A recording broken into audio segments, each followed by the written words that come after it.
All right, Okay, Juan. Thank you so much. no problem, man. All right, so the company is called Robotalker, and out of all of the companies that I did research on, the reason we decided to go with this one is because they are local. They're actually out of Fort Lauderdale. So I thought that was important in order to be able to just get a hold of somebody in the event that help was needed and for them to understand what we do and what we're trying to do to be able to get pricing that was a little bit more competitive. So the website is Robotalker, so you go and log in, Okay. and the interface is just very simple. So straight off the bat, you get into the last set of numbers that you called. So these are the people that we called last time. So in order to call the students, what you need to do is you need to get the phone numbers in an Excel file. Now, that Excel file has to follow a specific format, and then they show you what that format looks like here in this template. And it just has to have a name, a number, and whatever you want to have in this field. So normally when we have done it, we just actually get rid of this field. And here we just put people just like phone number all the way down, so it doesn't identify them as names. So we don't have names uploaded into our website that is actually not college related. So once you upload the files will show up in here just like this: person, number, and no group. Now, no group means because you could have had them in group of like the Bible study group, the learning resources group, the ENC 1101 group, but that's a lot more administration for whoever's actually managing this. So in our case, we decided just to go with one generic group for every single phone call, not to actually be confused. The other thing that you need to do is you need to actually do the recording. Now, they tell you that you can call a specific number, which is this one right here, and use the telephone to record. However, we noticed that there was a slight delay when that happened. In addition to that, it doesn't allow you to edit that message. So what we did is we just used a straight old USB microphone, record the file on a computer. Windows 10 comes with a built-in recorder, so it makes it even easier. Right. And then took it from there. Now, we made several different messages, and we have one that's pretty much standard that doesn't have dates and stuff like that, which is just the president telling the students, hey, you know, the due date for payment is tomorrow. So that one can be used at any time. The other Okay. thing that we found out through trial and error is that sometimes you want to send the same message but add a date. So we found online there's a website I can send you the link is called MP3 Trimmer. So we would make a long message and just cut sections of it as needed and then fade it out so it wouldn't sound too bad when you cut it. So once you actually have your message, you can just go ahead and upload it. You have your message on the desktop and you upload it. Now, all of the messages that we were doing, notice that all of the stuff that it supports, we found that MP3 worked the best because of quality and compression. So we didn't want to deviate from that at all. The message will upload and it actually gives you like the meters in here so you can play it. Once you have that, notice, for example, this list that we uploaded on 829 had 426 students, and it was of the paying type. So what you do once you actually have uploaded the names and everything, you have to follow the website, like the page in order. So it's going to show you your contacts. You're going to upload your data if you don't have one. You're going to upload the message and it will show here. So this is the last message that we used, the one recorded on 829. Then you're going to schedule your messages. For example, this list that we did in 829, you can either go to the next one. If you had multiple ones, you just select it. You select the recording, phone recorded, or phone recorded. When you want to send it, you tell it the date, you tell it the start time, and you tell it the stop. And that's it now. This here is extremely, extremely important. The reason why is that's the caller ID that the students are going to get. And by default, it puts the phone number of the user who created the account. Now, the reason we found out that this is of uttermost importance is because one time I did it while Andrea was on vacation, I left her number, and she was getting phone calls on her cell phone while she was on a cruise from students asking for help. Wow. So this field in here is, if you take anything out of this conversation, is that field has to be checked and double checked before you send the message. But you So can you can change it though, right? Yes, you can type in here whatever you want. Oh, okay.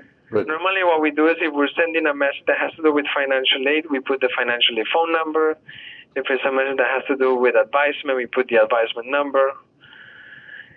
And then as you select all the options, the options to continue will highlight. So in that case, this would have highlighted to complete, and that's it. And then you see here as things start happening, like the new numbers that have successfully received the phone call. Like on day 29, 427 numbers were called. Wow. Now, something important about this is that also by rule of thumb, you should always add your number at the bottom of the list, so you actually know whether or not it worked. Got it. Okay, no, that's a good idea. Now, this whole thing provides you with statistics and an autoresponder, which we haven't used. And here's where you would go and buy more credits if you actually needed them. And what's the cost? I think that they gave us a rate. I don't remember the exact cost at this point. I can find out that from Andrea. But normally we buy them in blocks. Like, for example, right now we have 466 phone calls left. Oh, so and I see it's by call. Like, for example, if you were going to do 500 calls, the whole block of 500 calls is going to cost you $35. Wow, what a deal. And let me ask you, so I guess there's no Miami-Dade policy. Do we have to get permission from anybody? You know what, Dario, that was the question I had at the beginning, and I decided to go with the better ask for forgiveness than permission. Yeah. Because I remember from my days at North, we had that Robotalker. There was some tapes down in the vaulting registration, and one whole person in the whole college knew how to use it, and it sucked. Right. So I figured that unless they have something very specific against this right now and somebody says something, I am going to assume that it is okay. Yeah. The other thing that you can base this on is the emails that the students get with promotional materials. Oh, so yeah. It's not that we're calling them soliciting business. We're calling letting them know, hey, deadline for payment is tomorrow. Got it. So, which a lot of students actually find very helpful because those are things that they forget. Okay, and so I'm assuming you get the list from a phone numbers from MD Connect? Yeah, normally Andrea's the one who gets me the list whenever she has asked me to do it. And then I just clean up because the file comes with a lot of fields, so I just clean the file and upload it and go from there. She probably gets the list from Institutional Research? Yeah, I think Manny had sent to the list a couple of times, maybe. Manny Lorenzo? Lorenzo, yeah. Okay, because I've been getting a lot of success from Institutional Research. David Black, they have a work order system, and I'm able to get data pretty easily. Okay. So maybe it's through them, and I don't know. But this was vetoed by the campus president, and he loves it, and he puts into the message his own personality to it. So students actually enjoy it. I mean, not enjoy that, yay, he's calling me, but they find it beneficial and useful. And usually the recordings are of him? Yeah. Interesting. Let me see if I can play this recorded message that's here, see if it actually... Is there a limitation? Like, you don't want it to be obviously too long either, right? No, you can do it. Nah, this one doesn't. Hold on, let me see if this is going to be like so good. Hold on. Because I'm putting the headphone on the... Yeah. Hi, this is Joaquin. I'm the campus president at MDC's Wilson and Hialeah campuses. I'm calling... Yeah, you probably can't hear it, can you? No, I can hear it. ...to us, and I don't want you to lose your classes. All schedules... He does a great job. ...will see classes dropped for non-payment by tomorrow at midnight. Check your schedule now. If you have a balance, you must complete payment by logging in to my.mdc.edu and paying online, or rush to the campus to make your payment at the bursar's office. You can also join Nelnet and start a payment plan online. Your success is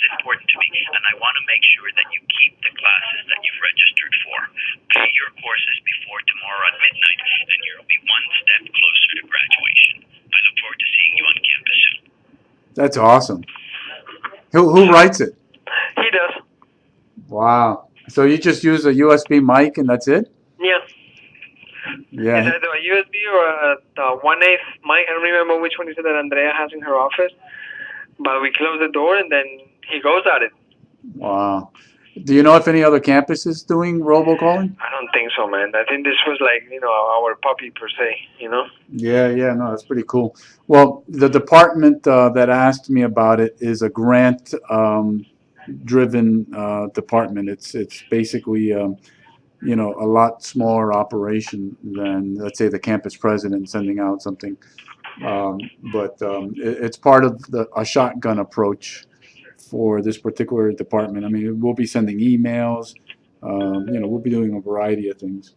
So, and we have, obviously the website and everything. So, cool. I mean, it's worth a try. I mean, if you want, I can get you the actual cost that they're charging us. But if I remember correctly, last time I bought, I just went down here and I added a 500 number blog, Yeah, 35 bucks. Yeah, no, that makes a lot of sense. And you can pay with credit card, of course. Yeah, you go and you add the blog calls. You see here 500, and that's it. Wow. You don't want to do it monthly because you don't want that recurring charge monthly. Right. But every now and then. That's awesome. And also depends on how many students are you trying to reach. Because remember, when you get those numbers, you're going to have the same. You may have two numbers per student. So you want to remove duplicates of phone numbers, not duplicates of student. Got it. Yeah, so you got to make sure that spreadsheet's clean. Right.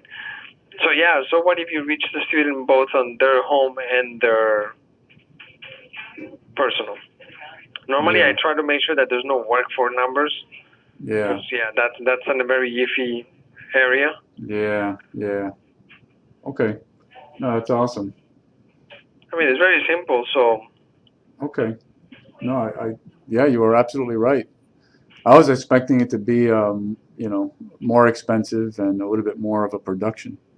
No. Like, as long as you follow their page, like, in order from top to bottom, you have no problem. Yeah. Awesome.